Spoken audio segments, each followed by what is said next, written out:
In the summer of 1997, the Sierra Nevada mountains stretched endlessly under crystal clear skies, their granite peaks and pristine alpine lakes offering some of California's most spectacular wilderness experiences. This is the story of Jennifer Marie Collins and David Anthony Reeves, two 23-year-old college graduates whose love for the outdoors would lead them into the heart of one of America's most beautiful but unforgiving mountain ranges, and into a mystery that would haunt their families for 22 years.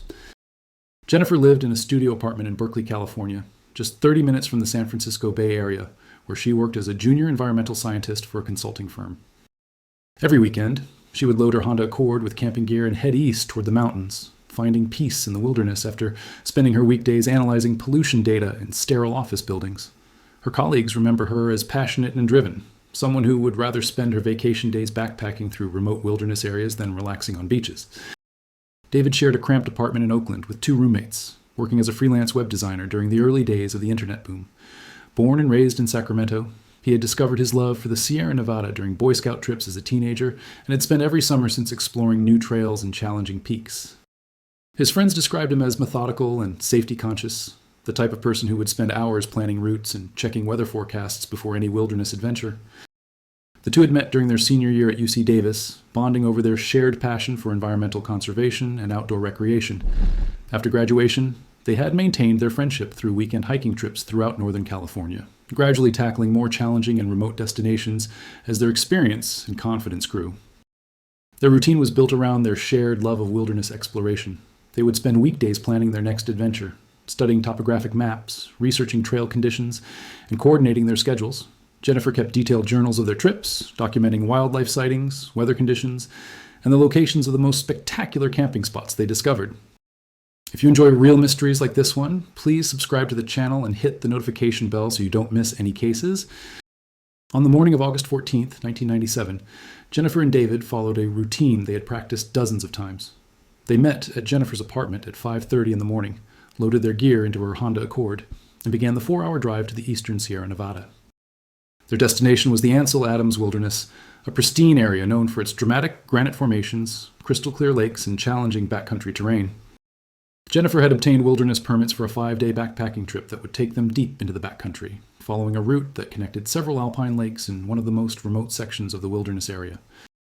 The permits were dated August 14th through August 18th, and Jennifer had carefully planned their itinerary to avoid the most crowded areas while still maintaining reasonable safety margins. David's roommate, Marcus Chen, later recalled helping them load their gear that morning. They seemed really excited about this trip, Marcus told investigators. Jennifer had been planning it for months, studying maps and talking to rangers about trail conditions. David was looking forward to photographing some of the high alpine lakes for a portfolio he was putting together.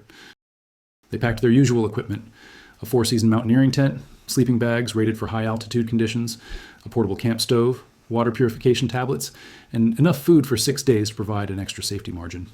They also carried a detailed first aid kit, emergency signaling devices including a mirror and whistle, and a compass with backup batteries for their GPS unit. Jennifer and David left Berkeley at 6:15 in the morning, driving Jennifer's reliable Honda Accord equipped with new all-terrain tires, suitable for the rough Forest Service roads that provided access to remote trailheads. Their planned route would take them to Mammoth Lakes, where they intended to resupply and check weather conditions before heading to their chosen trailhead. Their last confirmed contact with civilization was at the Mammoth Lakes Ranger Station, where they checked in with Ranger Patricia Williams at 2:30 in the afternoon. Ranger Williams remembered the encounter clearly because Jennifer asked detailed questions about recent bear activity in their planned camping area, demonstrating the kind of thorough preparation that experienced wilderness users typically displayed. They seemed well prepared and knowledgeable, Williams later told investigators. We discussed their route, and I provided them with updated information about a bridge that had been damaged by spring snowmelt. They adjusted their plans accordingly and seemed confident about the alternative route I suggested. Jennifer and David signed the wilderness register at the trailhead at 4:15 in the afternoon, beginning their hike with plenty of daylight remaining for the relatively short first day of their planned itinerary. According to their written plan, they intended to camp at Lower Sardine Lake the first night, then move deeper into the wilderness over the following days. But they never returned to sign out of the wilderness register on August 18th as planned. When Jennifer failed to show up for work on August 19th and David missed a client meeting the same day, their friends began to worry. Marcus Chen contacted the Mono County Sheriff's Department on August 20th, reporting both friends missing. The search began immediately. Ranger Williams led the initial response team that headed to the trailhead where Jennifer and David had signed in 6 days earlier. They found Jennifer's Honda Accord exactly where she had parked it, locked and undisturbed. Inside the vehicle, they discovered detailed maps with their planned route marked in red ink, along with Jennifer's purse containing her driver's license and $143 in cash. The search for Jennifer and David became one of the most extensive missing persons operations in Sierra Nevada history. Within 48 hours, more than 60 searchers were combing the wilderness area, including professional search and rescue teams, volunteer mountaineers, and specialized tracking dogs trained for wilderness operations. The rugged terrain of the Ansel Adams Wilderness presented unique challenges for search operations. The area encompassed over 200,000 acres of alpine wilderness, with elevations ranging from 8,000 to over 13,000 feet. Granite cliffs, deep canyons, and unpredictable weather patterns created conditions that could easily trap or injure even experienced hikers. Search teams discovered the first evidence of Jennifer and David's presence on August 22nd, when they found clear boot prints matching the tread patterns of their hiking boots near Lower Sardine Lake, confirming that they had reached their planned first campsite. However, there were no signs of a camp at the lake, suggesting they had either moved on as planned or had encountered some problem that prevented them from staying. The Inyo County Sheriff's Department took over the investigation on August 24th, with Detective Lieutenant Maria Santos assigned as the lead investigator. Santos, a 15-year veteran of mountain rescue operations, had extensive experience with missing hiker cases, but would later describe Jennifer and David's disappearance as uniquely puzzling. Most people who go missing in the Sierra either had an accident, got lost due to poor planning, or encountered severe weather, Santos explained to reporters at the time. But Jennifer and David were experienced hikers with proper equipment and a well-planned route. Their disappearance didn't fit the usual patterns we see in wilderness missing person cases. The initial search focused on their planned route, with teams systematically checking each lake and camping area on their itinerary. Helicopters equipped with thermal imaging cameras flew grid patterns over thousands of acres of wilderness, while ground teams used GPS technology to ensure complete coverage of the most likely areas. Search teams discovered additional evidence over the following weeks that confirmed Jennifer and David had been moving through the wilderness as planned. A piece of orange surveyor's tape that matched material Jennifer carried for marking emergency caches was found near Adiza Lake, about 8 miles from their starting point. The location was consistent with their planned second-day camping area. More significantly, searchers found what appeared to be the remnants of a small campfire near Lake Catherine, another lake on their planned route. The fire ring contained partially burned wood and ashes that appeared relatively fresh, though dating campfire remains. And the wilderness is notoriously difficult due to the dry mountain climate. As the official search entered its third week, investigators began exploring possibilities beyond simple hiking accidents. They interviewed everyone who had known Jennifer and David, looking for any signs of relationship problems, financial difficulties, or unusual behavior in the weeks before their disappearance. Jennifer's supervisor at the environmental consulting firm, Dr. Robert Kim, was questioned about her work and any potential conflicts that might explain her disappearance. However, Kim described Jennifer as a model employee who was excited about her career prospects and had shown no signs of personal problems. David's roommates and freelance clients were interviewed extensively, but they painted a picture of a stable, responsible person who was building a successful business and looking forward to expanding his client base. There was no evidence of financial problems, romantic conflicts, or any other issues that might motivate someone to disappear voluntarily. The investigation expanded to include the possibility that Jennifer and David had encountered other people in the wilderness, possibly individuals involved in illegal activities. The Sierra Nevada's remote areas had occasionally been used for marijuana cultivation and other criminal enterprises, and investigators wondered if the missing hikers might have stumbled across something they weren't supposed to see.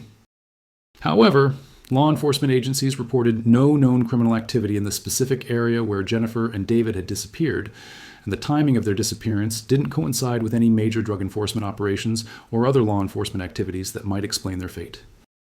As summer turned to fall, the official search was scaled back due to increasingly dangerous weather conditions in the high country. Early snowfall had already begun at higher elevations, making helicopter operations risky and ground searches potentially life-threatening for the searchers themselves. The case took several unexpected turns over the years as new leads emerged and were investigated. In 2001, backpackers discovered human remains near Evolution Lake, about 20 miles from where Jennifer and David had disappeared. The discovery generated intense media attention and brought both families from the Bay Area with hopes that they might finally have answers. However, forensic analysis revealed that the remains belonged to a solo hiker who had disappeared in the 1980s, providing closure for another family but leaving the Collins and Reeves families still without answers. The The discovery did highlight how the Sierra Nevada wilderness could conceal human remains for decades, giving investigators hope that evidence from Jennifer and David's case might eventually be found. Detective Santos worked the case for over a decade, following up on hundreds of tips and reported sightings throughout California and beyond. The case generated significant public interest, partly because of the victims' young age and promising futures, and partly because of the mysterious circumstances of their disappearance in such a well-traveled wilderness area. "I probably investigated 100 different theories over the years," Santos recalled in later interviews. "Everything from the possibility that they'd been attacked by a black bear, to the idea that they'd fallen into one of the area's hidden crevasses or glacial features. We even looked into the possibility that they'd witnessed illegal activity and been silenced." One theory that gained considerable attention suggested that Jennifer and David had been victims of a serial killer who targeted hikers in remote wilderness areas.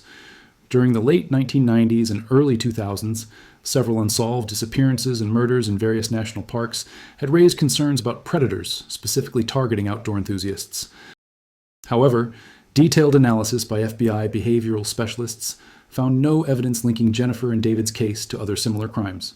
The remote location of their disappearance, the lack of any evidence of violence, and the absence of similar cases in the same geographic area argued against the serial killer theory. Throughout the 2000s and 2010s, advances in search technology brought new hope to the investigation. Improved GPS mapping allowed searchers to document previously inaccessible areas, while better communication equipment enabled more coordinated search efforts. DNA analysis became more sophisticated, though without any physical evidence from the disappearance, there was nothing new to analyze. The case received renewed attention in 2012 when the television show Cold Case Files featured Jennifer and David's story. The episode generated hundreds of tips from viewers across the country, but once again, none led to significant breakthroughs.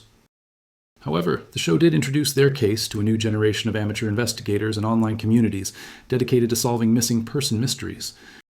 The emotional toll of the long investigation weighed heavily on both families. Jennifer's parents, Robert and Linda Collins, had divorced in 2005, with Linda later citing the stress of their daughter's disappearance as a contributing factor. Robert Collins became obsessed with the case, spending his retirement years organizing private search expeditions and corresponding with psychics and amateur investigators who claimed to have insights into his daughter's fate. David's family had remained more unified, but the uncertainty had profoundly affected their lives as well. His parents, Thomas and Sarah Reeves, had established a memorial scholarship at UC Davis for students studying environmental science and web design, the two fields their son had been passionate about. However, they struggled with the lack of closure and the inability to properly grieve their son's death.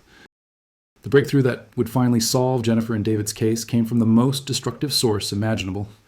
In August of 2019, exactly 22 years after their disappearance, the Ferguson Creek fire swept through portions of the Ansel Adams wilderness, burning over 30,000 acres of pristine forest and alpine terrain.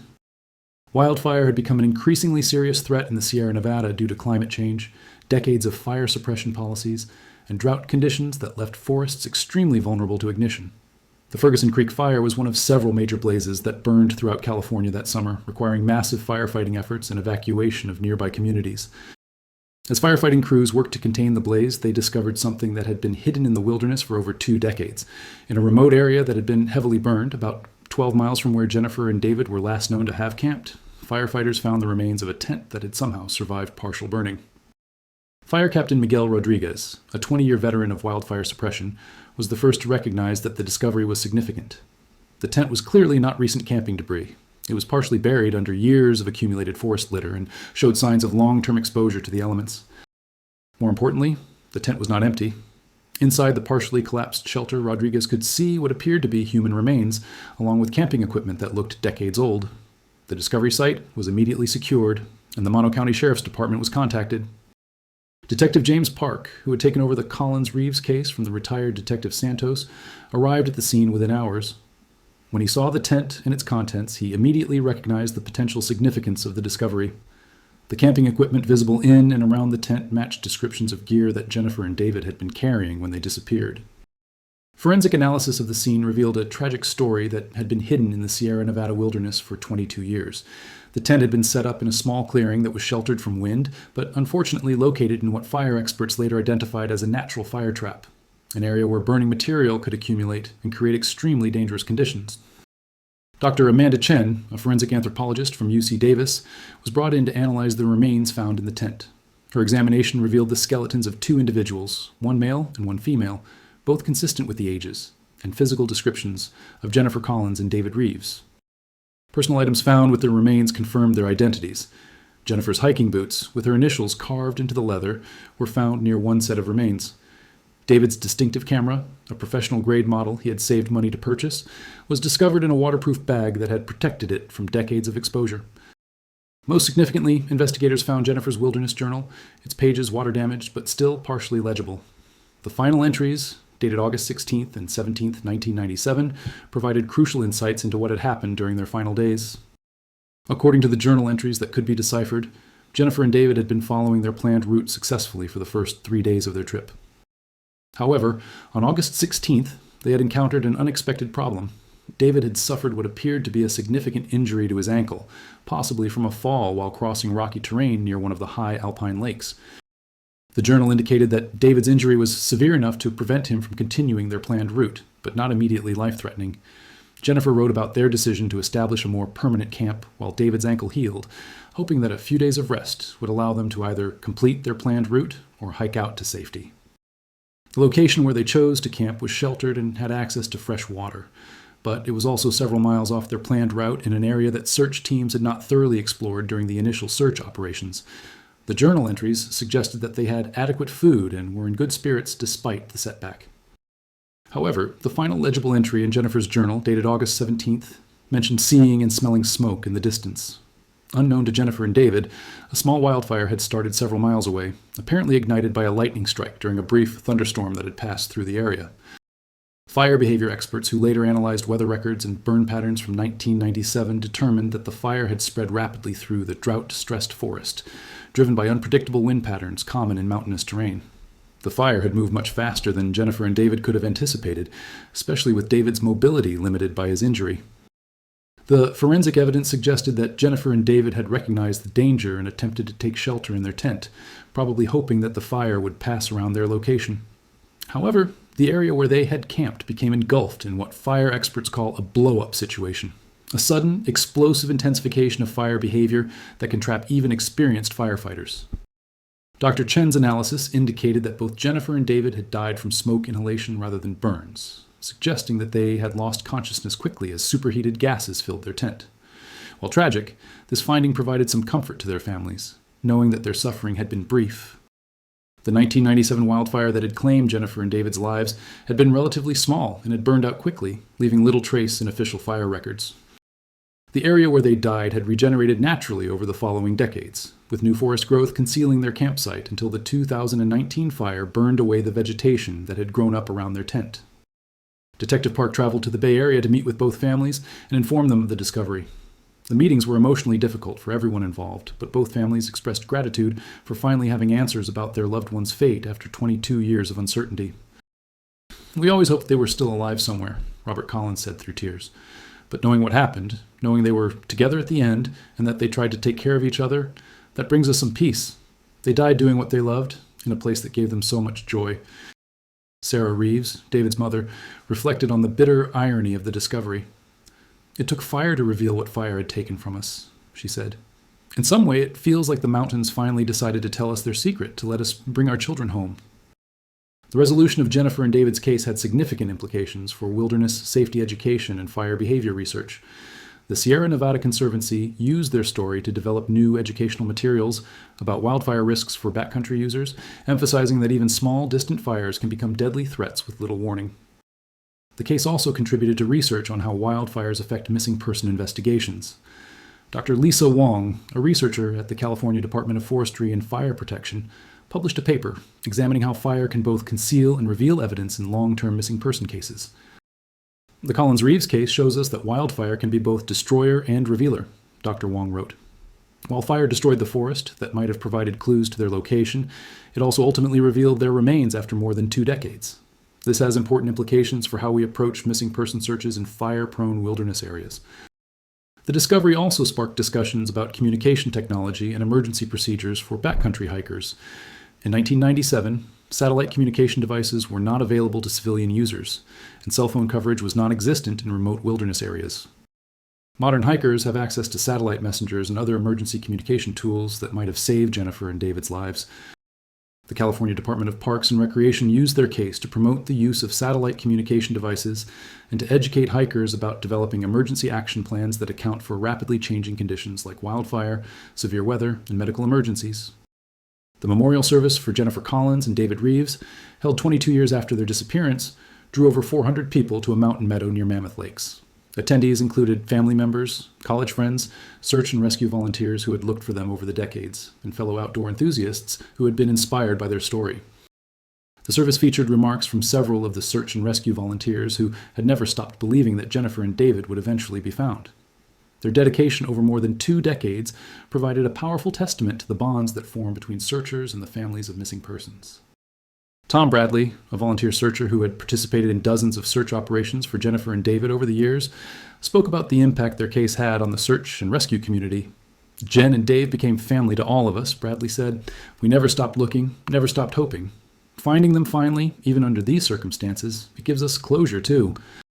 The UC Davis Environmental Science Department established the Collins-Reeves Memorial Research Fund, which supports graduate student research on wildfire ecology and climate change impacts in the Sierra Nevada.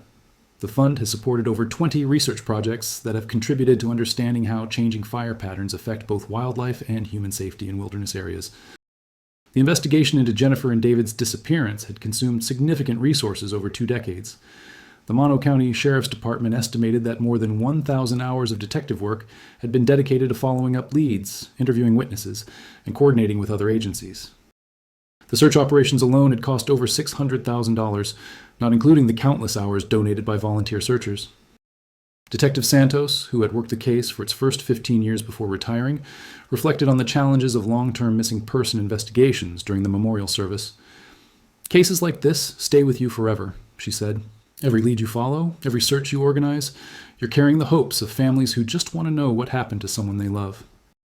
The technological evolution witnessed during the 22-year investigation provided insights into how missing person searches had changed since the late 1990s. When Jennifer and David disappeared, search teams relied primarily on ground-based operations, basic GPS technology, and simple radio communications. By the time their remains were discovered, search operations incorporated drones, advanced satellite imagery, sophisticated GPS mapping, and real-time communication systems that allowed for much more coordinated and effective search efforts. However, as their case demonstrated, sometimes the most advanced technology is no match for the power of natural forces to both conceal and reveal evidence. The area where Jennifer and David's remains were discovered has become a study site for researchers examining the long-term effects of wildfire on forest ecosystems. The site provides unique insights into how wilderness areas recover from fire and how human activities in these environments can be preserved or destroyed by natural processes. Climate scientists have also used the site to study how changing fire patterns in the Sierra Nevada might affect both ecological systems and human safety. The increasing frequency and intensity of wildfires in California have made understanding these relationships more critical than ever. The case of Jennifer Collins and David Reeves serves as a powerful reminder that the wilderness operates by its own rules and timeline. For 22 years, the Sierra Nevada mountains kept their secret, allowing forests to grow over the campsite where 2 young people had made their final stand against an approaching wildfire. When the truth finally emerged, it came not through sophisticated investigation techniques or advanced technology, but through the same destructive force that had claimed their lives decades earlier. Fire had taken Jennifer and David in 1997, and fire revealed their fate in 2019, completing a cycle that speaks to the complex relationship between destruction and revelation in the natural world. Their story lives on in the safety protocols that now guide wilderness education, in the research fund that bears their names, and in the understanding that even experienced outdoor enthusiasts can fall victim to the sudden and unpredictable forces that govern mountain environments. Their legacy also serves as a testament to the dedication of search and rescue personnel and the families who never stop hoping for answers, even when cases seem hopeless. As Robert Collins reflected during the memorial service, Jen and Dave taught us that the wilderness is both beautiful and dangerous, forgiving and unforgiving. They found peace in the mountains, and in the end, the mountains kept them safe until we could bring them home. That's a kind of love story, in its own way, between people and the places that shape their souls.